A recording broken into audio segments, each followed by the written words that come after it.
এখন রাত বাজে 1টা। ভাবছো এটা কোথায়? এটা রানাঘাট হসপিটাল। আমার মা রাত্রেবেলা হঠাৎ করে খুব অসুস্থ হয়ে যায়। অসুস্থ হয়ে যাওয়ার পরে আমরা আড়ংঘাট হসপিটালে নিয়ে যাই। আমি, মামা, আমার দাদু, আমার মামি সবাই মিলে আমরা আড়ংঘাট হসপিটালে নিয়ে আসি। সেইখান থেকে ট্রান্সফার করে দেয় রানাঘাট হসপিটালে। তারপরে মামার গাড়ি করেই আমরা রানাঘাটে নিয়ে আসি। আর আমি এখন এটা ভয়েসটা দিচ্ছি, আমি রানাঘাট হসপিটালে বসে আছি, মার পাশে বসে আছি। তার জন্য প্রচুর আওয়াজ শুনতে পাচ্ছ। আর বাইরে দেখো মামা ওষুধ আনতে গেছিলো, একটা মার ওষুধ লিখেছিল। তখন এত রাতে ওষুধ কোথাও সব দোকান বন্ধ ছিল, কোথাও খুঁজে পাচ্ছিল না।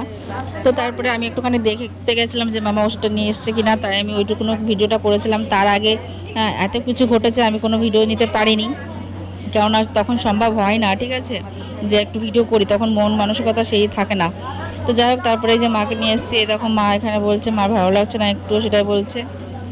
আর মামা, দুটো মামা এসেছিলো, মামারা বাইরে ছিল, আমি আর মামি এখানে বসেছিলাম।